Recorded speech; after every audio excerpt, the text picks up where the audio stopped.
Recovery on Air, the official podcast of Crossroads Addiction Rehabilitation.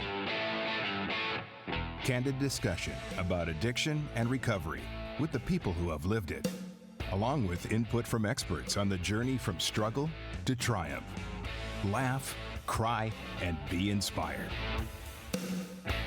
And now, your host for Recovery on Air, Christin Day. Good morning, and welcome to another episode of Recovery on Air, where we talk about the good, the bad, the miracles. Today, I'm really excited about this guest because I don't know anything about you, first of all, and just learning about the organization that you work for. So, Ken, thanks for coming on. Yeah, pleasure being here. Yeah. Thank you. So before we get into it, let's talk about, so you work for Childhelp. Yes. And what do you guys do there? So specifically, I'm the director at the Childhelp Children's Center of Arizona. Okay. And it's a very, very special place. And it's really where children who are suspected victims of abuse or neglect go to receive services and also really begin the criminal investigation, process. Gotcha. So under one roof, we have many people involved in that. From our law enforcement officers, our detectives. Wow. Then we have our Phoenix Children's Hospital. They're amazing. They do the forensic medical exams and, support the physical health. Child welfare workers, if the issue's in home, their job is to make sure it's safe. And then Childhelp has victim advocates, forensic interviewers, therapists, and all that kind of thing. And Childhelp really, we don't focus as much on the investigation. We focus on the healing. And that's the long journey, right? Right. And so that's our role. Wow. That's amazing. And how long have you been working there? I've been there for 4 years. Okay. Yeah. And what made you want to get into this? Oh, gosh. Well, I think we all have our why, or at least that's Right. what it's important, I think, for those of us that work in this type Absolutely. of field, is really understanding your why. And that why can change, too. For So I sure. think it's important to know, your why. And I also think, too, it's kind of maybe in the DNA a little bit. Okay. There's, and the people I work with, too, I think they're maybe just naturally helpers or want to be healers. For sure. And, we go towards the hurting, not away from it. And so, that's just, what we do. And I like being in the fray, and I like being able to feel like the work that we're doing is important and impactful, and that's meaningful for me. Absolutely. And like I was talking off air is that, I believe that it needs to start with the kids, Oh, yeah. because we're seeing younger and younger overdoses and childhood trauma, usually stems from substance abuse will stem from something that happened in childhood or those things. So, so what exactly does Childhelp do and help with? Okay, so like I said, so there's a criminal investigation going on, Okay. right? And so those folks are kind of focused on the case. Childhelp's focused on the child and the family. Is it like a case manager? Like I'm just trying to... Could be. So yeah, Okay. so let me back up then and kind of say what the center really is. No, absolutely. It's really meant to have everyone who's involved in it come to them instead of them going out in to... unity. Yes, in unity, thank you. We all show up at the same time. Gotcha. Back in the day, they used to have to go to many different places Right. and tell their story over and over again, which is re-traumatizing. Right. All that. And I think the onus was on the case and not on the child. And so we've kind of shifted that Okay. kind of mindset. So we're all there, and it's a very child-friendly environment. We have a big playroom, teen lounges, because our whole goal is really to help reduce that trauma, because they know why they're there. Right. They're coming in because there's a crisis going on. They're hurting. The family system's hurting. The non-offending caregivers are devastated. This is often the worst day of their life, and they're walking through these doors. Yeah. So our role is just to help, hold that space for them and help walk with them through that process. So that's what we really do. We start from the minute they walk through the door.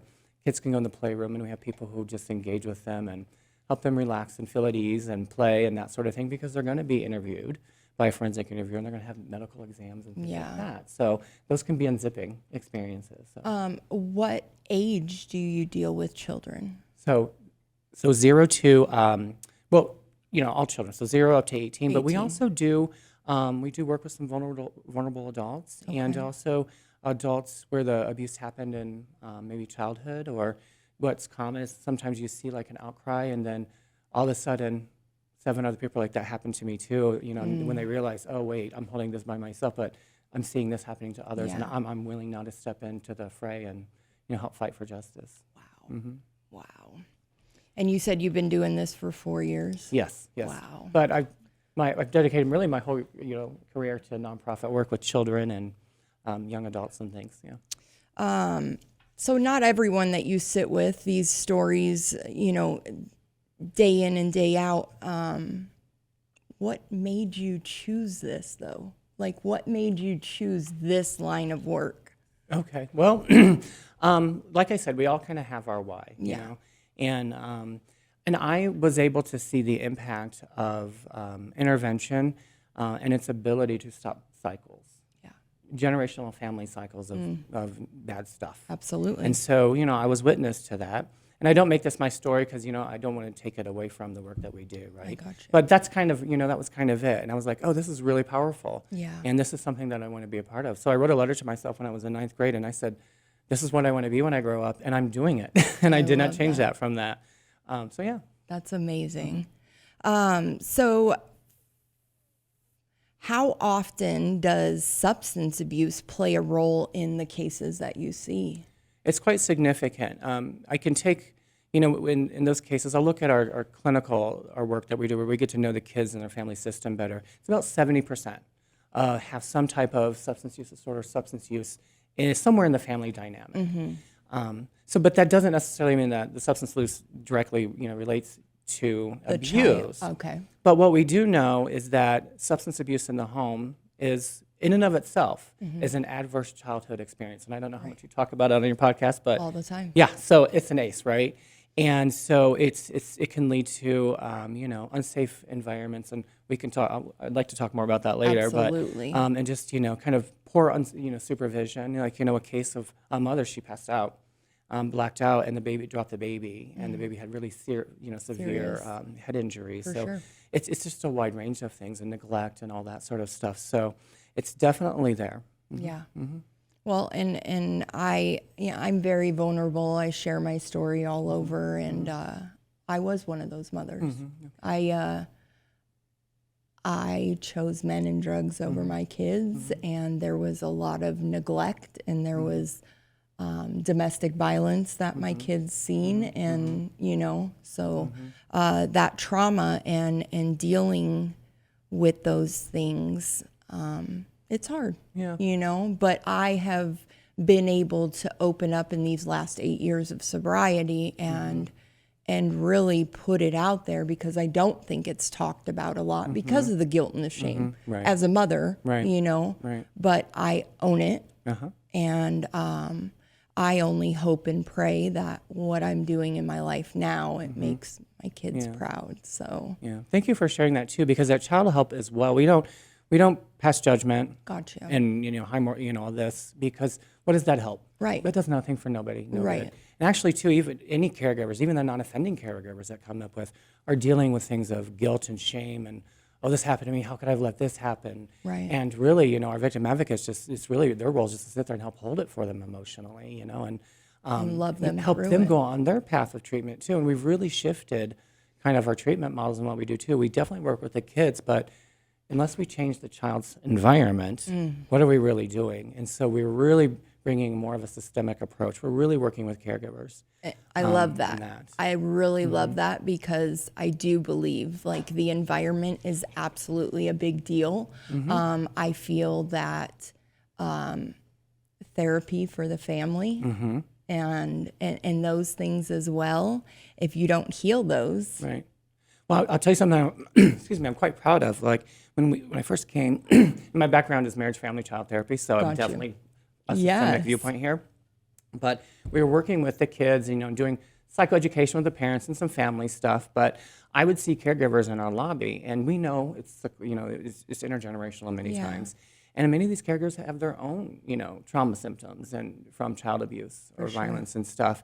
And so we kind of, instead of them sitting in the lobby now they can get their own individual treatment from a different therapist as well, you know, so they can work on their stuff. So we can help the kid, but we're also helping the people who control the environment, and you know what I mean, and help them on their healing journey. So we're bringing in the the family system. And I've always been a big proponent. I was like, get as many people here as you can. Absolutely. The family system, And I'm all for therapy, any way we can do it. You know, so I absolutely love that. Let's talk about the other side. What happens to kids when trauma goes untreated? Oh goodness! And so we know all this too.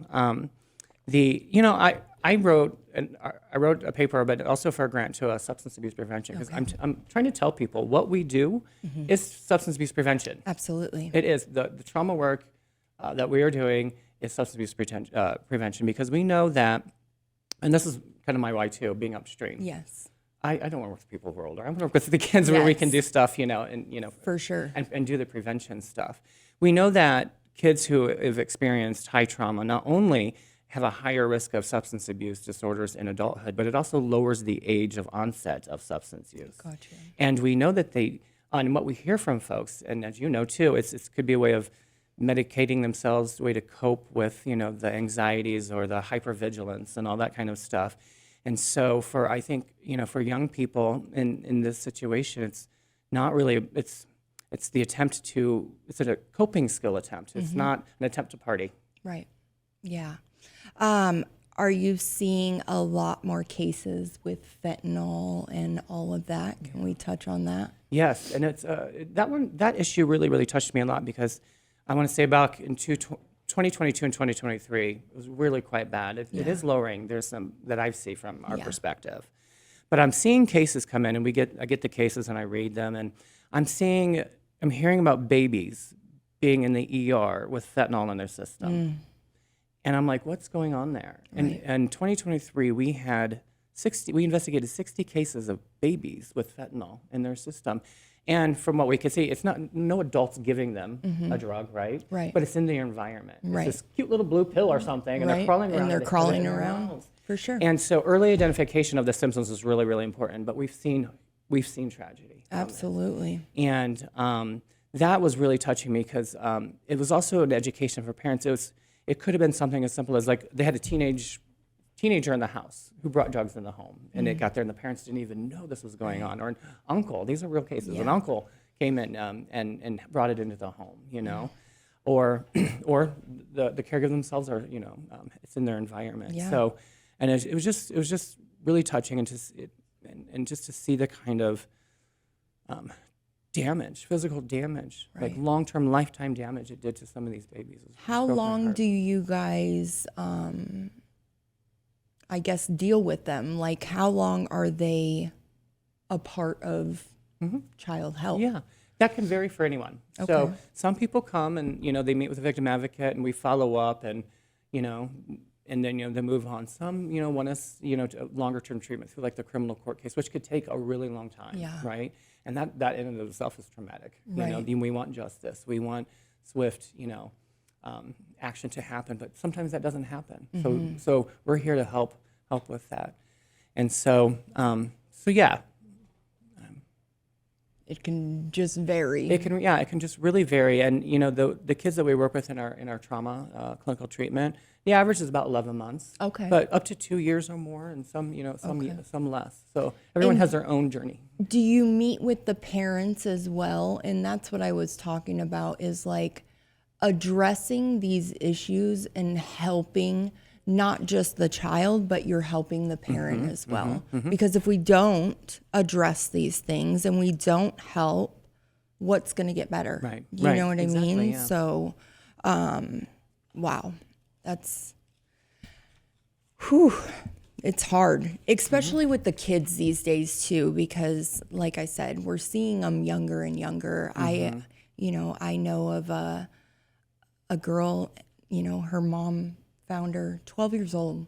She bought a pill off of Snapchat thinking it was a Percocet. Oh yeah. And yeah.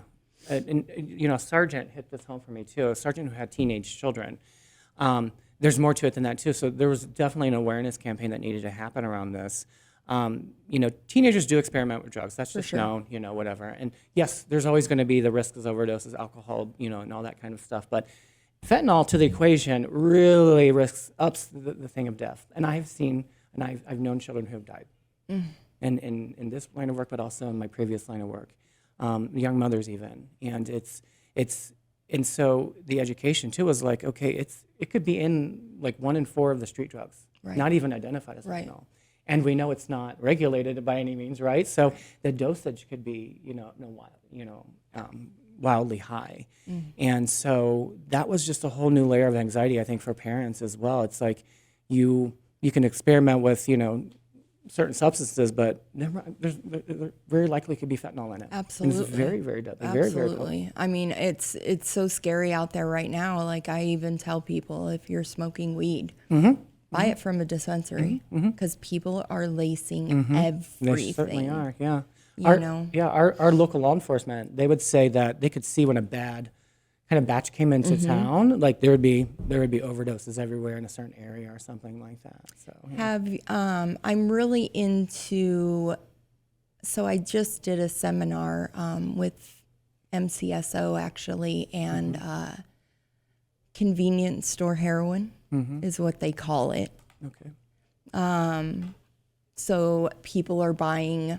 It's basically heroin in the smoke shops. Okay. Have you guys heard anything about these and these getting with the children also? Like, kids are taking these, and I can't even call it a drug because it doesn't show up on a UA unless you specifically are testing for kratom. But have you guys had any cases with any of this stuff going on? Not to my knowledge. That doesn't mean it doesn't. It doesn't, yeah. Right? And that's actually new to me too. So I'm learning stuff still all the time. I'm a pretty naive person unless it comes through my door. I've been in this field for so long, but I still consider myself pretty naive about that, which is great. But I haven't seen that quite yet, but that's really good. That's good to know. Definitely look into it. 70H is what it's called. 70H. And the branding and the box, like, you can get it at your local, you can get it right at the smoke shop. Wow. Literally. And people are buying it, and these kids, they see, they have boxes that are like blues, and that's what it's called. And I'm like, oh my gosh. But when it comes to the kids, like, I just feel that our job is to help these kids. And like you said, Childhelp is more prevention, would you say? Well, no, both actually. Okay. So, I mean, the abuse happens, right? Absolutely. So, but I'm talking about prevention of all those future adult, behavioral health issues that come from having all these ACEs, And I think that's where we are in the prevention. But we do a lot of secondary and tertiary prevention. And like I say too, this prevention the work that we do with kids can also prevent the next generation's addiction, For sure. the next generation's abuse cycles and things. Can we talk about the ACEs for people that don't know about it? Yeah. Yeah, because I would like to just break it down and what is it and what does it mean for others that don't know. Yeah, well, I'll do my best. It was a study of the CDC, I think, with Kaiser, and it was a long time ago now. And it's really stood the test of time, and it still holds true. And it's based in definitely research and data. And it's kind of a list of things that the adverse experiences that you might have experienced before the age of 18 that could lead to higher risks of, again, adult issues in adult health, physical health, emotional well-being, and that kind of thing in adulthood. And it's things that could be divorce, substance abuse in the home, incarceration of a parent, definitely abuse and that sort of thing. And it's what we understand and what we know is that it's very common. Most people have an ACE, right? I have an ACE score, but it's also done in clusters too. Okay. And so really the more ACEs you have, there's like an ACE score, the higher the risk is. And I think having an ACE score 4 is really high. Exponentially into substance abuse specifically. Got you. Mm-hmm. Okay. Yeah. So what are some important conversations that people in recovery or working in recovery space, what can they do to help? You know what I mean? Like, what can we do to help you guys? Well, I think too, if you're going to be working with substance abuse recovery, I don't see how you can do it without addressing the trauma, because there's the root. You mentioned it right off, right? I think that misses the root, when we don't do that, and so it starts with sobriety, but then there's this path of healing and stuff like that. For sure. And it was neat. I was talking with the Arizona Trauma Institute yesterday. We were having a little workshop, and when we talk about resilience isn't okay, I'm good with that now, I'm over it, Right. No, the trauma happened, the scar's there, right? Resilience is really about being able to, find a way to, heal from that process and be able to handle it the next time, better or something like that, or more healthy. The work we do with the kids too, it's not about forgetting and stuff like that. It's, it happened, Right. These bad things happen. And so it's about the healing. It's about the healing journey. It is. I always say, like, my motto in life is, if you don't heal from your past trauma, you're going to bleed onto others that have never hurt you. That's right. So that's it. That is definitely a big deal. Do you guys have volunteering stuff where people can help with Childhelp? What does that look like? Yeah, sure. So there's many ways I think people can get involved in Childhelp. I think the first, just go on our website, childhelp.org, and see what we do and educate yourself on that. We have some volunteering. Sometimes you do big groups. They help us put together, donation things, just fun stuff like that. Absolutely. We have people who, it's a long-term commitment, but who, if you want to get in and work with the children, like in our playroom or whatnot, that could be an opportunity as well. You could donate, time and money, of course, but I think just educating yourself on the issue of child abuse is helpful, and understanding the signs and symptoms of abuse and neglect too is important, because everyone comes across children, or we have children around us in our world, and a lot of it, we have nearly 400 plus kids come through our doors on a monthly basis, and monthly. Oh my goodness. And that's not all of the cases that actually happened, right? Right. So that's just the ones that we found out. Hey, they made an outcry or something like that. Yeah. Wow. 400. Like, can we talk? And again, like, you don't have to say names or anything like that, but can we talk about some of the cases that you guys actually deal with? Sure. Yeah. While we know neglect is really the most prevalent form of abuse, what we're really doing at the center is about close to 80% is sexual abuse. Okay. That we're investigating, and then physical abuse. But we also investigate witness to violence. They often witness to homicide, child homicides, that sort of thing, kidnapping. So all the gnarly stuff, right? Yeah. And so the cases are just very diverse, and can be a lot of things. And one of the things that we all kind of have our ones that really That's what I was going to say. Which ones really stick out to you that you've been doing this? For me, it's the cases of the torture, just the real insidious of what, like a kid in a cage, and they died in the cage, and they're in excrements because the neglect. So absolutely. That there, or when we have to tell a sibling set. Well, we do death notifications sometimes. So we try to find that trusted individual in their life to work with them and to notify them at the center that, hey, you might have, their sibling has passed. And so, what we do at the center, we look at every case, and, we just, like in those cases too, it's just, okay, what can we do for this family? This kid's maybe going to go to uncle now, Right. What does he need? Does he need beds? Does he need sheets? Does he need clothes? I was going to say, and that's what we do. Let's go get some car seats, Wow. We really rally. We really rally to make sure they leave here with what they need, and then we follow up and, help support them along the way. Because, there's other risk factors to everything that we're talking about, socioeconomic stuff, that strain, those strains, poverty is something that's really puts a strain on a family system. Right? So you guys, in a case of, abuse and a child is going to another family member, for instance, like my case, my daughter my rights were severed. My daughter was adopted. She went to my little sister due to my actions, due to my addiction, the neglect and the domestic violence situation that I was into. So obviously DCS is involved, and she goes to my little sister. So you guys help with clothing them. Sure. Yeah.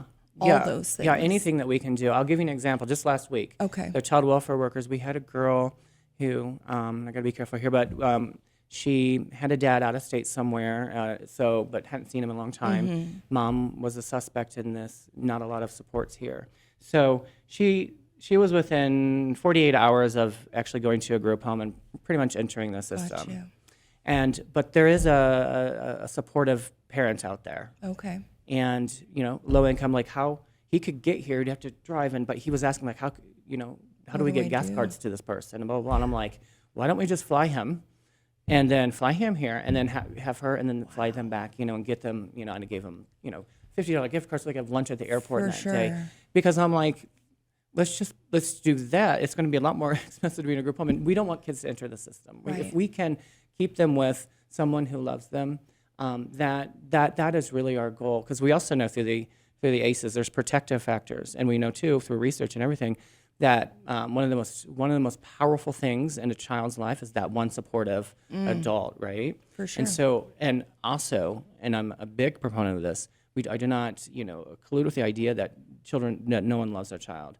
Everyone has at least one person that loves them. Yes.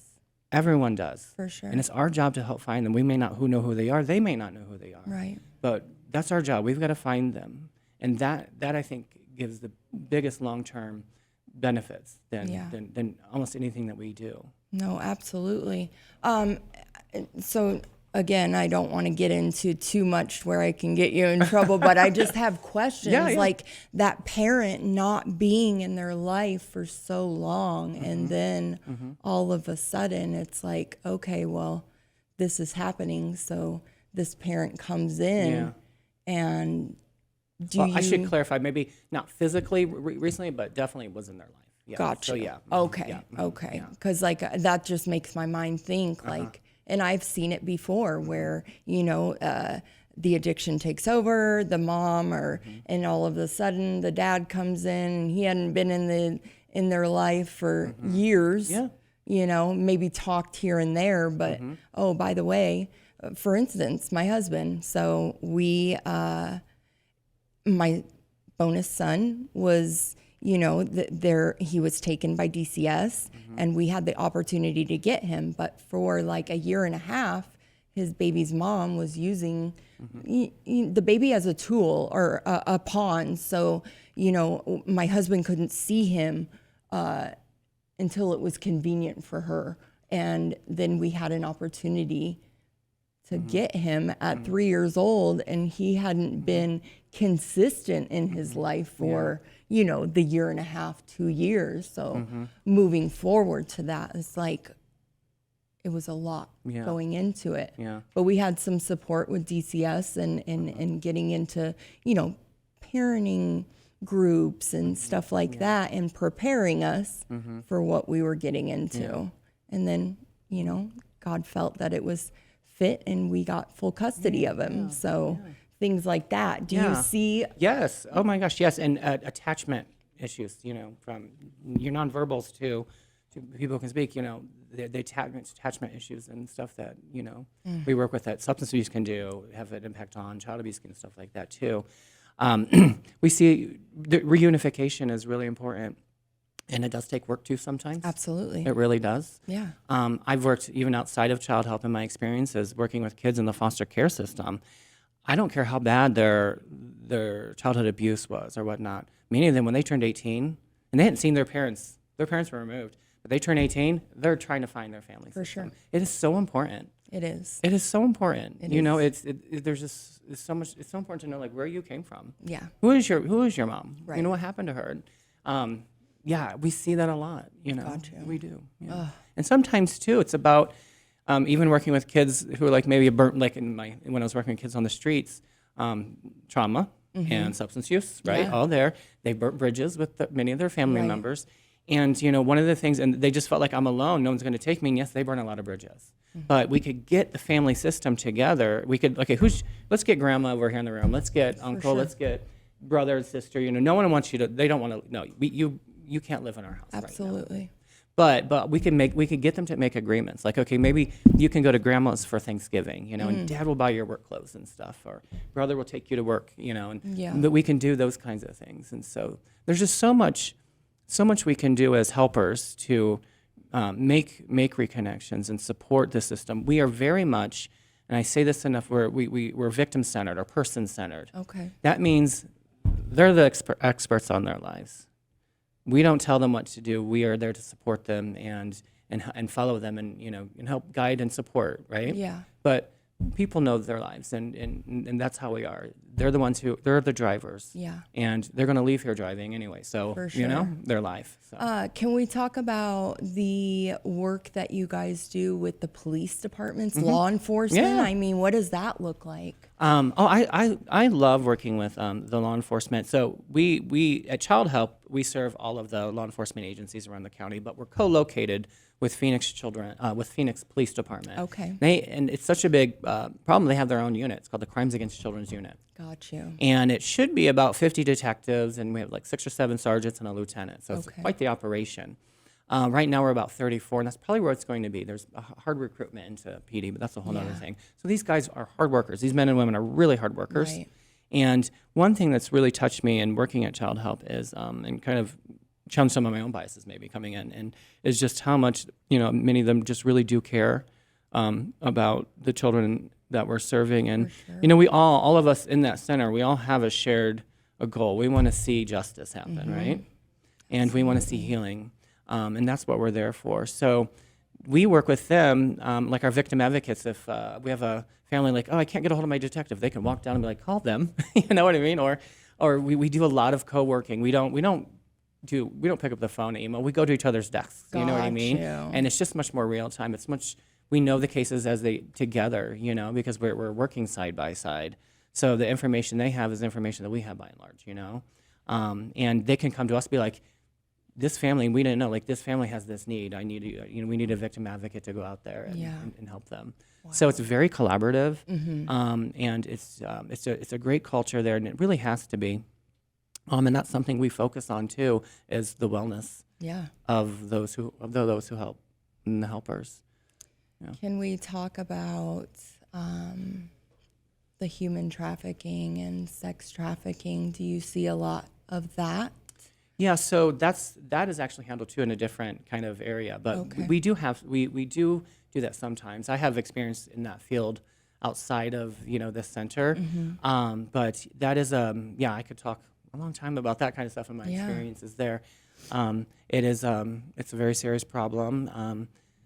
Oh gosh, I don't even know where to begin to talk about. I know. I like wherever you think. I mean, honestly, I do a lot of outreach in the community, and I'm seeing a lot of that. You know what I mean? Yeah. So, well, I'll tell you what I know. Many years ago, and I worked with Dr. Dominic Rose-Sepowitz. She's with the ASU STIR. I know. She's known nationally. Oh, she's Starfish, right? Yeah, Yep. yeah. Yep. She's fabulous, and I had the honor to work with her because I was working with runaway homeless youth right out in the field, teens and young adults who are on the streets, and we started doing this survey called the Yes Survey. It was a trafficking survey, and what we found consistently year over year, I think we were doing for at least 10 years, was about the average age of onset of those. Well, first off, about 34 to just under 40% consistently had sexual exploitation, sex trafficking experiences, and of those on the streets.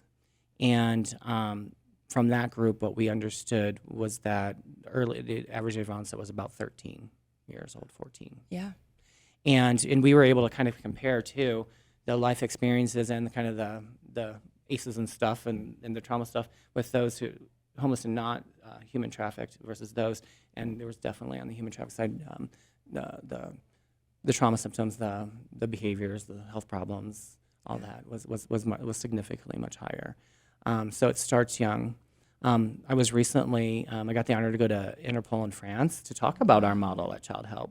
Wow. We were asked to do that because every year they have a Crimes Against Children's kind of conference there. Okay. And it's mostly law enforcement, but they really wanted, and we were doing a tour, I was doing a tour of the center, and they're like, you should apply for this. Particularly developing countries are really trying to figure out how to do this well. Right. Child abuse investigations. So we were invited out. Long story short, what we learned was that, one of the things that we learned was that the bad guys have AI and they're using it, and we're about 2 years behind as a planet. Right. But it was so uplifting to see how, even in this day and age, and even the countries you would think, like I heard presentations from Russians, and who, we're working together because this stuff does not know borders, right? And especially now with the internet and extortion and all the horrible, gnarly stuff that's happening out there, it's overwhelming. It is. And Childhelp's doing a lot in this area now too. They're really kind of focused on the prevention, partnered with Meta to have to have this educational program, I think geared more towards middle school kid ages, if I think, to just have that education, but also for parents. We've merged with Connect to Protect Kids, which is also prevention. It's geared more towards adults, which is good.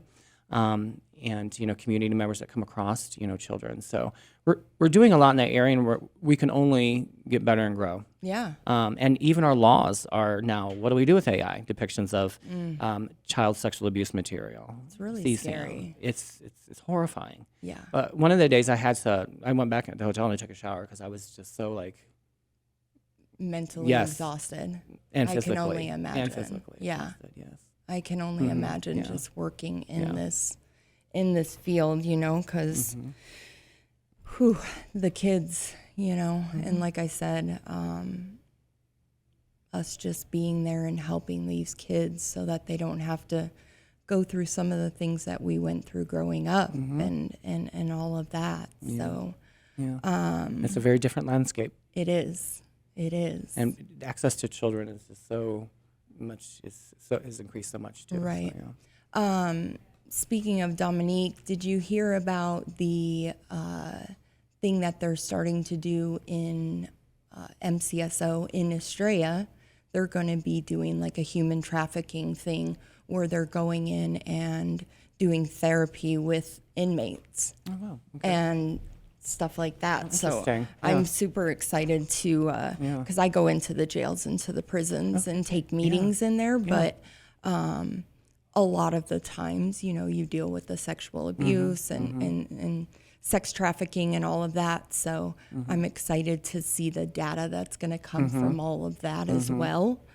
I know that Australia's doing good work into really kind of addressing this, and they were there too at Interpol as well. And I think they're doing good work there too, especially around children's access to social media and all that kind of predatory stuff. Yeah, no, it's scary. I think other countries are going to follow suit here very soon. Good. Do you guys have anything that is coming up that any events? Yeah. Well, we just had our gala, our annual gala this past weekend, and how was that? Oh, it was wonderful. It was also bittersweet. So we lost one of our founders this year, Yvonne Pedersen. Yes. Who speaking of kindness.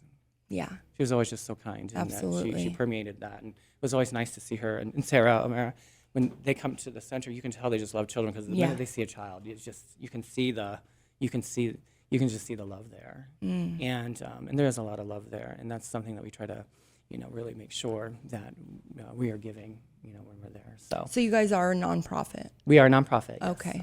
Awesome. Yeah, and so our center itself, Childhelp's a national organization. Gotcha. So we're in different places, but we're headquartered here in the area. Where is the center? The center is near downtown. Okay. And it's the only child advocacy center for Maricopa, so it serves all of Maricopa. Gotcha. There are other family advocacy centers, but for many of them will bring their high-profile cases or young cases to our center. To you guys. Yeah, because we specialize in the children there. And how many employees do you have?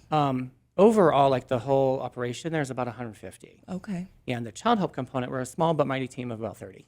Gotcha. Yeah. Gotcha. And so April is up and coming. It's National Child Abuse Prevention Month. And so we usually try to do, we're actually now formulating, like, what are we going to do? Listen, are you coming out with a new Dixon flannel? I love that flannel. I know, right? I love that flannel too. Yeah. And I was really upset because I missed out on it and I didn't get it. And I'm like, oh, Yeah. you know how it is. Actually with wore it the Dixie. other day too. It was chilly. Yes, I love it. Are you guys going to maybe do another one? Yeah. Oh, yeah, like a day at the Capitol or whatnot. Yeah. I'm not sure yet. We'll have to find out. Yeah, But I would love to see another one come out 2.0 or something. Yeah. So you have the gala that you guys do, and then what can we do to help with April that, child awareness or child... You know what would be, we always do too. So every time that a child comes to our center for the first time, they get a brand new toy, and it's brand new, it must be brand new.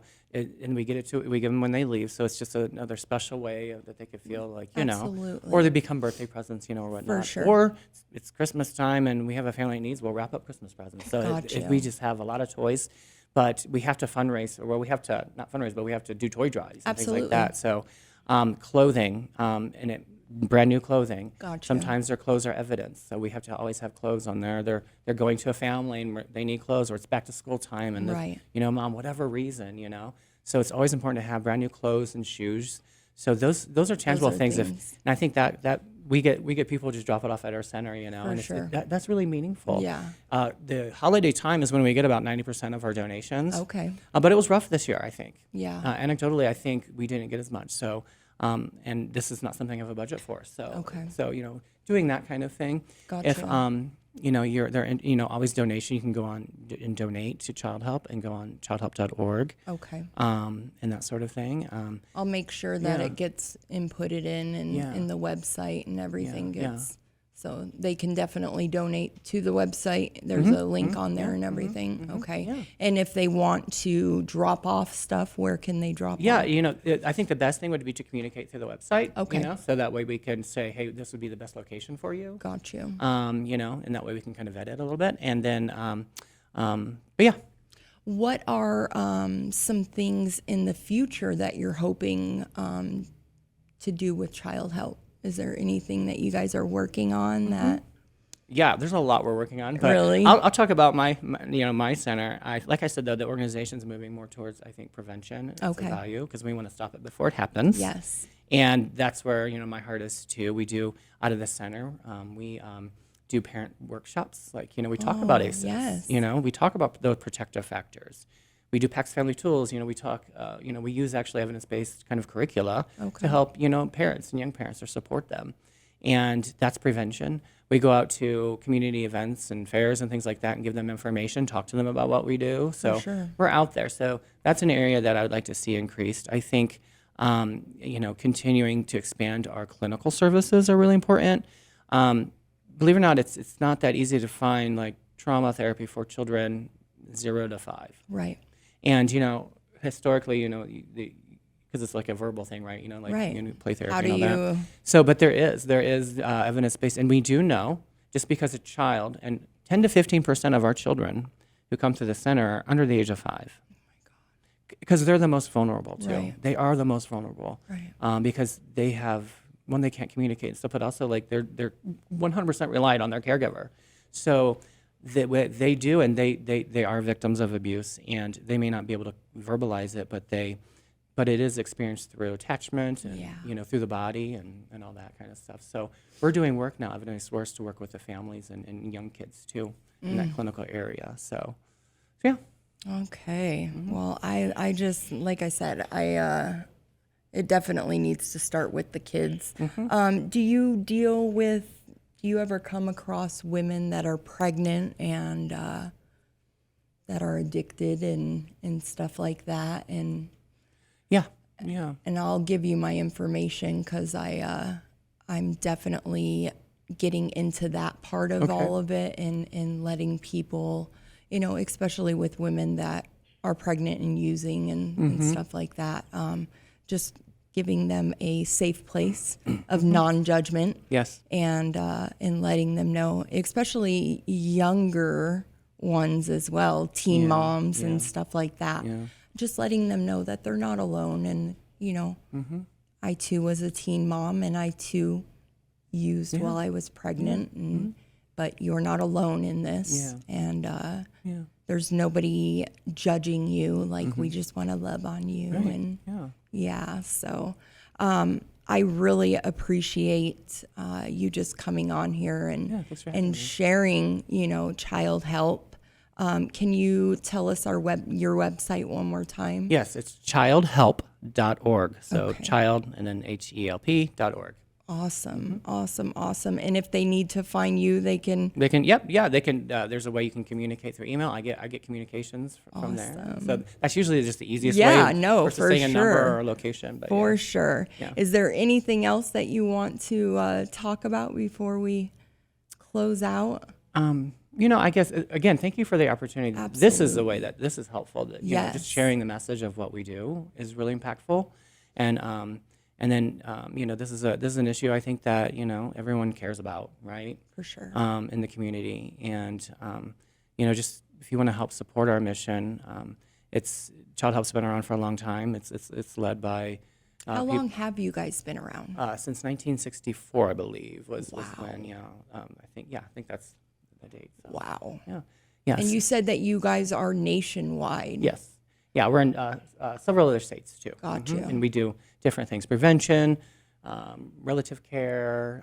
We have our sister program, a child advocacy program in Nashville, Tennessee, where Sarah Romero is actually from, and programs What in do Virginia. they do there? What we do here. Oh, okay. Yeah, so it's Knoxville's Child Advocacy Center. Gotcha. So, yeah. Wow. And same model. Same work that we do. That's amazing. Well, again, I really appreciate you coming on here and just sharing this space, because it's definitely important. So if you are struggling, you can always reach out to thecrossroadsinc.org. We are also located at 2002 East Osborne Road. We are open Monday through Saturday. We take all insurance, all Medicaid, all access, all commercial insurance. We take no insurance at all. So if you are struggling, come. We can definitely help. Again, thank you so much for coming on and just sharing this this space with us. And with that, I'll pass. Bye.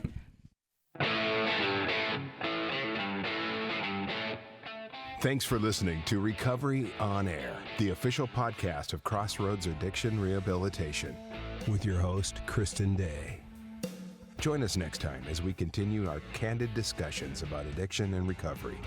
Listen 24/7 anytime to this or any of our shows online at starworldwidenetworks.com or wherever you get your favorite podcasts.